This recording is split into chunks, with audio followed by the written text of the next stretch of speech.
어제 이제 국회에서 시정연설 들으셨잖아요. 네. 대통령이 안 왔습니다. 네. 어떤 생각을 좀 하셨습니까? 뭐 예상은 좀 했었는데 네. 실제로 또 이제 진짜 안 왔구나 이런 진짜 생각을 예, 그래서 저희가 한덕수 예. 총리가 대독하는 거에 대해서 이게 들어가는 게 맞나 이런 고민도 했어요. 최고위에서 비상국회 최고위 논의를 했었는데 우리는 들어가서 국민들을 위해서 네. 국민들을 그 이해하는 정치를 하자는 차원에서 들어가되 음. 들어가기 전과 끝에 항의를 네. 하자 이런 식으로 해서 이제 들어가기 전에 피켓팅하고 들어가고 예. 끝나고 나서 이제 우리 의총하기 전에 피켓팅을 하면서 이제 항의 표시를 했었는데 이게 벌써 윤석열 대통령이 지금 뭐 거부권을 계속 남발하고 역대 최대의 거부권을 계속 좀 갱신하고 있는 중이잖아요. 네. 그거에 더불어서 뭐 국무위원들하고 야당과 싸우라고 이렇게 막 얘기한다든지 그런 거 이어서 지난번에 또 개원식도 안 왔어요. 맞아요. 그때 뭐 민주화 이후에 처음으로 예. 대통령이 안 오는 그런 모습. 개원식도 안 왔는데 이번에 이제 11년 만에 이제 이것도 불참한 거예요. 그래서 네. 결국은 이것이 뭐 그 국민들을 무시하는 처사잖아요. 국회라는 것이 본인이 아무리 그 국회 야당이 본인이 봤을 때 껄끄럽다 하더라도 네. 국민들을 위해서 오는 거잖아요. 국민을 대의하는 기관이 국회 아닙니까? 그렇죠. 국민을 무시하는 거고 그 표면적인 이유가 거기 나와서 시정연설하면 뭐 정쟁으로 뭐 삼는다라고 하는데 네. 지금 그 김건희 국정농단하고 뭐 여론 조작, 공천 개입 이게 정쟁입니까? 정쟁이 아니죠. 아니잖아요. 네. 지금 뭐 국민들의 지금 여론이 뭐 66%가 탄핵해야 된다고 지금 나오고 있는 이런 상황을 아직도 엄중하면 모르는 것 같아요. 그래서 이제 그 시작할 때 저기 우원식 국회의장 의장이 한마디 했죠. 한마디 했죠. 예, 국민에 대한 권리 침해다. 국민에 대한 권리 침해다. 그랬더니 여당에서 막 야유하더라고요. 왜 야유하는 겁니까, 대체? 국회의장이 국회를 좀 대표하는 의장으로서 국민을 대표하는 기관의 장으로서 할 수 있는 얘기고 해야 되는 얘기인데 여당에서는 야유를 보냈군요. 국민의힘에서는. 그러니까 그래서 좀 더 아쉬운 거는 한동훈 대표가 어제 4일이었잖아요. 하루 전날 그 나가서 해야 된다 뭐 이랬다며요.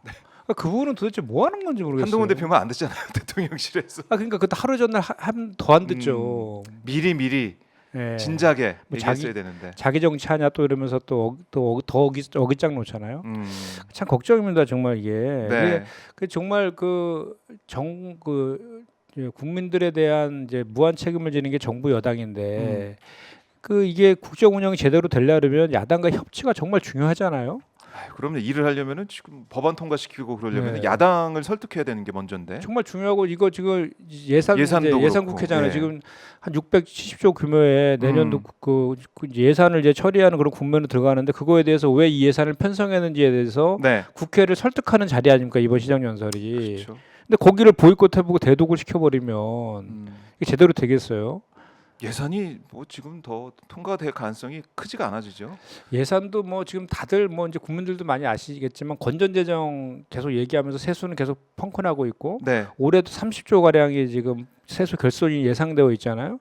그 부담을 30조를 어딘가를 들 써야 되잖아요. 그렇죠. 그러다 보니까 전부 다 지방 교부금 뭐 삭감하고 그 고급 무상교육 예산 책정하지 않는다든지 뭐 이렇게 미래와 관련된 R&D와 관련된 그런 예산들 자꾸 줄이면서 또 소상공인 자영업자나 서민들 관련된 예산들은 깎고 그러면서 또 본인들의 그 국가 사정기관의 그 예산들은 올리고 올렸어요. 뭐 이런 식으로 짜다 보니까 우리 민주당 입장에서는 이번에는 정말 그 전에는 사실은 그런 게 있었나 봐요. 전 초선이라서 이번에 이제 알았는데.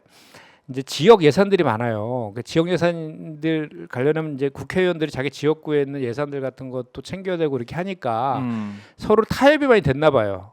정부가 필요로 하는 예산들을 동의해주면서 이렇게 적당히 야당과 나누고 이런 게 있었는데 이번에 절대 그런 거 없다. 이렇게 이제 의총에서도 결의도 해서 정말 불어불급한 예산들이 아닌 이상에 그 정부의 무슨 그 불필요한 예산들은 특히 특활비라든지 이런 것들에 대해서 지금 내지도 않고 있잖아요.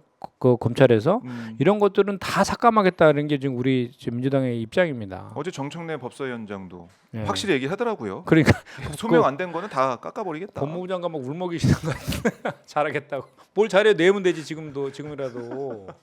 이게 중요한가 봐요. 아니 특활비가. 그 정청래 의원님 그 얘기했잖아요. 자기가 정보위원 할 때도 국정원에 저 특활비 내역도 다 봤다 비공개로. 근데 그거 한 번도 공개 안 했다. 근데 왜 너네는 안 내냐. 이런 거죠. 그래요. 검찰 특활비가 어떻게 될지 이것도 정말 국민들의 큰 관심사입니다. 네. 이렇게 둘 수가 있느냐라는 건데, 근데 어제 시정연설 내용을 보면 이것도 한번 여쭤보고 싶어요. 정부 출범 이후 2년 반 하루도 마음 편할 날이 없을 정도로 나라 안팎의 어려움이 컸다라고 하면서 열심히 달려왔다는 거 아니겠습니까? 네. 어떻게 평가하십니까? 하루도 마음 편할 날이 없는 건 국민들이지 않습니까?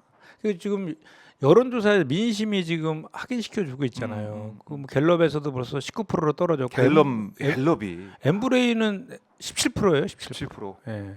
그리고 여론조사 꽃도 18.2%. 예. 근데 이제 그 갤럽 조사 같은 경우는 네. 이게 그 이제 육성 녹취록이 이제 10월 31일 날 오픈됐잖아요. 그날까지 한 거를 그날 발표한 거잖아요. 맞아요. 그러니까 일부만 반영됐다고 그게 갤럽 조사는. 다 반영이 안 됐어요. 갤럽은 그 그쵸. 목소리가 예. 예, 육성이. 그렇죠. 그리고 이제 꽃은 이제 반영된 거죠. 11월 1일까지 했으니까. 그래서 그 차이가 좀 있는 거고 네. 앞으로 추가적으로 나올 개연성이 꽤 있잖아요. 근데 더 나오면 이제 더 막 이제 더 떨어질 가능성이 높죠. 떨어질 수 있다. 이게 보니까 2016년 10월 네. 박근혜 대통령이 12월 달 탄핵됐잖아요. 네. 그 탄핵되기 2달 전에 여론조사가 16%였답니다. 16. 거의 근접치에 온 거죠 지금.